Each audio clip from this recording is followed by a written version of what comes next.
तो आइए स्टार्ट करते हैं और जानते हैं कि जो कॉन्ट्रैक्टर होता है वो क्या होता है। तो इस लेक्चर में हम कॉन्ट्रैक्टर से रिलेटेड जो भी टॉपिक्स हैं कवर करेंगे, जिसमें सबसे पहले समझेंगे कि कॉन्ट्रैक्टर क्या होता है।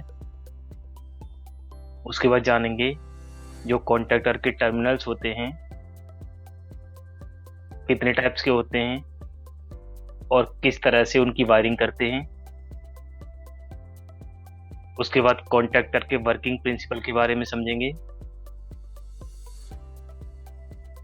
उसके बाद कॉन्ट्रैक्टर की वर्किंग देखेंगे एक वीडियो एनिमेशन की हेल्प से। और लास्ट में जो कॉन्ट्रैक्टर के एप्लीकेशंस होते हैं, यूज होते हैं इंडस्ट्री में, उसको समझेंगे। तो इस लेक्चर को ध्यान से सुनना है, जिससे अगर आप फ्यूचर में कॉन्ट्रैक्टर यूज करते हैं तो इजीली उसकी वायरिंग कर पाएंगे और आपको कोई भी दिक्कत नहीं होगी। तो आइए सबसे पहले समझते हैं जो कॉन्ट्रैक्टर होता है वो क्या होता है। जो कॉन्ट्रैक्टर होता है वो एक इलेक्ट्रोमैकेनिकल कंट्रोलिंग डिवाइस होती है। तो कॉन्ट्रैक्टर की हेल्प से हम लोड और पावर सप्लाई के बीच कनेक्शन मेक एंड ब्रेक कर सकते हैं।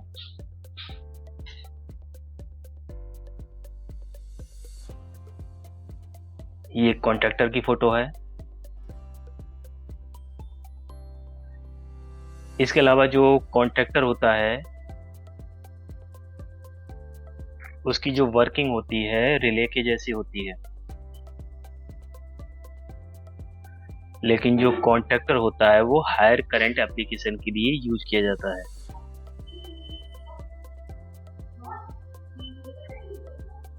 लेकिन जो रिले होती है वो लोअर करंट एप्लीकेशन के लिए यूज किया जाता है। तो ये रिले और कॉन्ट्रैक्टर में डिफरेंस है। जो हमारा कॉन्ट्रैक्टर होता है वो हायर करंट एप्लीकेशन के लिए यूज किया जाता है और जो रिले होती है वो लोअर करंट एप्लीकेशन के लिए यूज किया जाता है।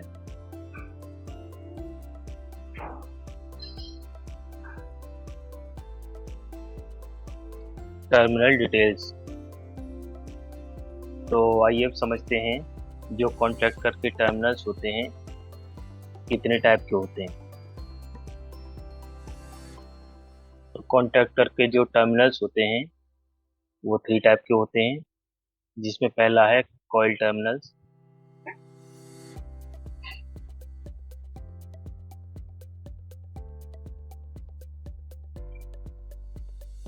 दूसरा है पावर टर्मिनल्स और तीसरा है ऑक्सिलरी टर्मिनल्स। तो एक एक करके इन टर्मिनल्स को समझते हैं कि कौन से टर्मिनल का क्या काम होता है। तो सबसे पहले समझते हैं कॉइल टर्मिनल्स को। ये A1 एंड A2 ये कॉइल टर्मिनल्स हैं। जब भी हम A1 और A2 पर सप्लाई कनेक्ट करते हैं तो पावर टर्मिनल्स में L1 T1 इनके बीच कनेक्शन बन जाता है, L2 T2 इसके बीच कनेक्शन बन जाता है, L3 T3 इसके बीच कनेक्शन बन जाता है। इस तरह से जैसे ही हम सप्लाई कनेक्ट करेंगे A1 A2 पर, इस तरह से कनेक्शन क्रिएट हो जाएगा। तो आइए अब बात करते हैं A1 A2 पर कौन सी सप्लाई कनेक्ट कर सकते हैं।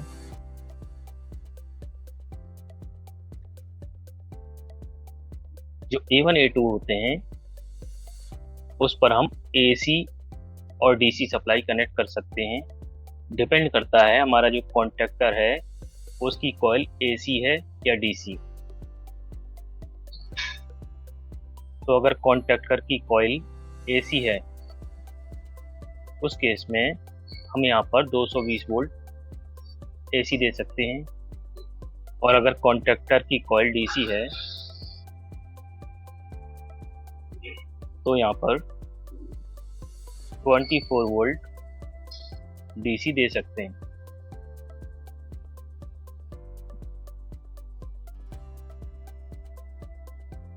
तो आइए बात करते हैं पावर टर्मिनल्स के बारे में। जो कॉन्टैक्टर के पावर टर्मिनल्स होते हैं तो इनको आप दो पार्ट में देख सकते हो। जो L1, L2, L3 हैं या ऊपर के साइड के जो टर्मिनल्स हैं, इस पर हम इनपुट सप्लाई कनेक्ट करते हैं। जो 3 फेज इनपुट हमारे पास फील्ड से आ रही है उसको यहाँ पर कनेक्ट करेंगे।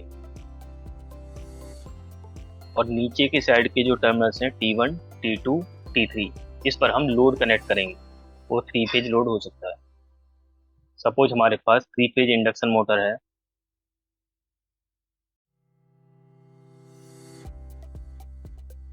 तो उसको इस तरह से कनेक्ट कर देंगे, ये लोड साइड। और इस साइड मैंने बताया था कि हम इनपुट सप्लाई कनेक्ट कर देंगे 3 फेज। तो जैसे ही हम कॉइल के जो टर्मिनल्स होते हैं उस पर सप्लाई कनेक्ट करेंगे तो हमारा कनेक्शन बन जाएगा L1 और T1 के बीच, L2 और T2 के बीच, L3 और T3 के बीच, और हमारी मोटर ऑन हो जाएगी।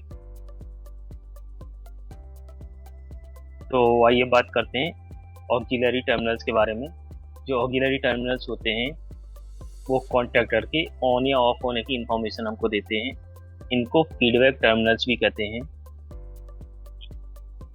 तो आपको कॉन्टैक्टर के टर्मिनल्स ठीक तरह से समझ में आए होंगे। आगे हम एनिमेशन की हेल्प से कॉन्टैक्टर के टर्मिनल्स को समझेंगे और देखेंगे कि कॉन्टैक्टर की वर्किंग जब होती है तो किस तरह से कॉन्टैक्टर के टर्मिनल्स होते हैं वो कनेक्ट होते हैं। Electrical symbol of contactor. तो आइए समझते हैं, अगर इलेक्ट्रिकल ड्राइंग में हम कॉन्टैक्टर देखते हैं तो किस तरह से दिखाया जाता है, किस तरह से उसकी वायरिंग होती है। तो ये हमारा कॉन्टैक्टर है। कॉन्टैक्टर को K से रिप्रेजेंट करते हैं। ये कॉन्टैक्टर की जो कॉइल है उसके टर्मिनल्स हैं A1 and A2।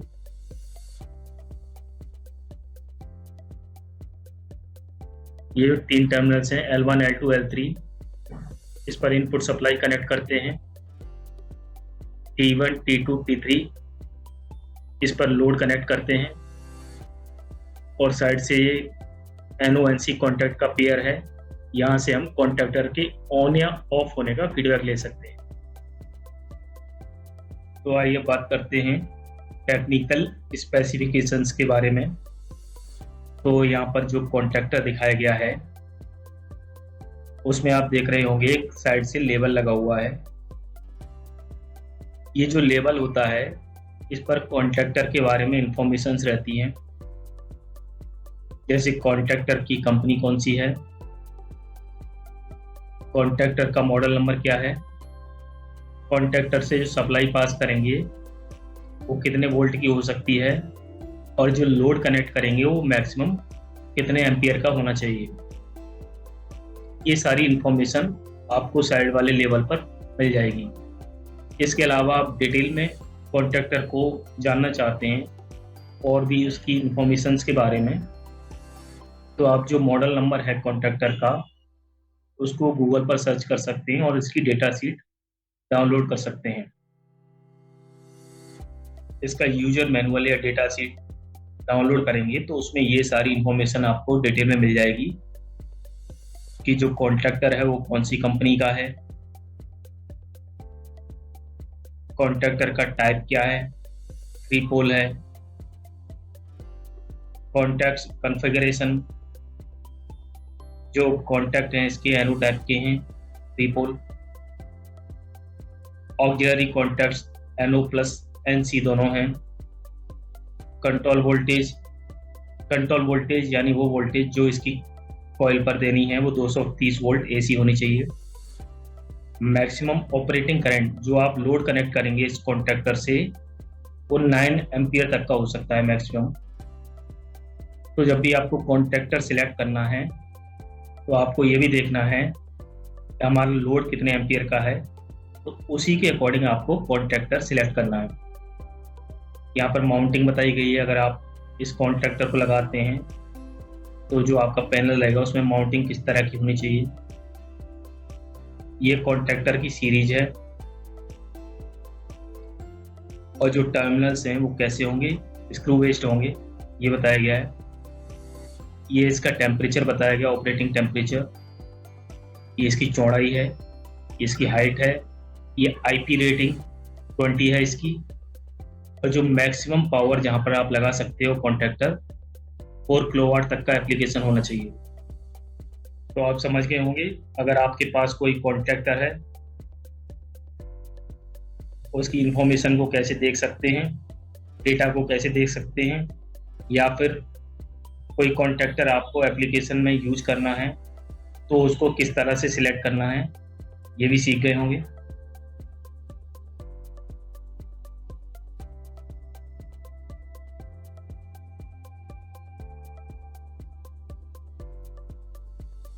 Contractor working, यहाँ पर हम समझेंगे जो कॉन्ट्रैक्टर होता है वो इंटरनली कैसे काम करता है। जब कॉन्ट्रैक्टर को ऑन करते हैं तो उसके अंदर जो पावर कनेक्शंस होते हैं किस तरह से मेक एंड ब्रेक होते हैं। तो यहाँ पर हमने कॉन्ट्रैक्टर के जो पार्ट्स होते हैं उनको अंदर से दिखाया हुआ है। ये कॉन्ट्रैक्टर की कॉइल है,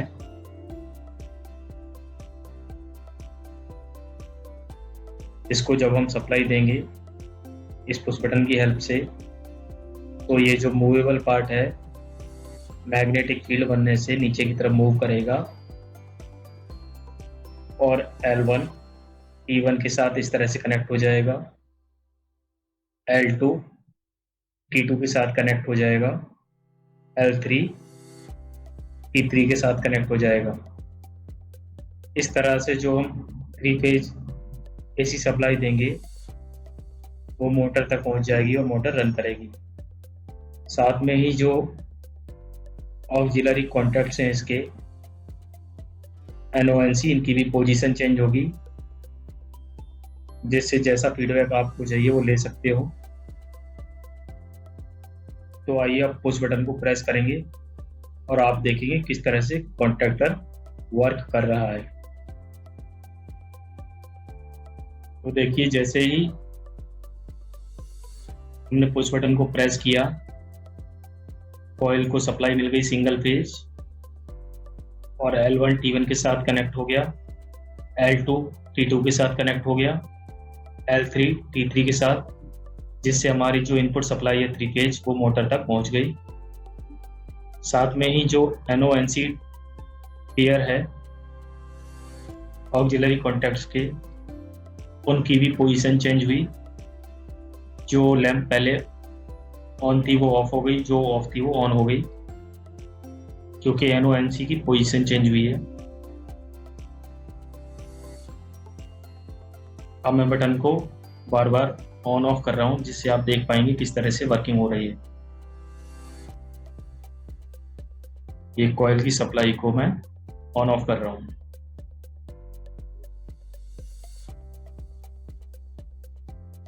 अब आप देख रहे हो किस तरह से कॉन्ट्रैक्टर की कंट्रोलिंग हो रही है, किस तरह से पावर टर्मिनल्स काम कर रहे हैं, किस तरह से ऑक्सिलरी टर्मिनल्स काम कर रहे हैं।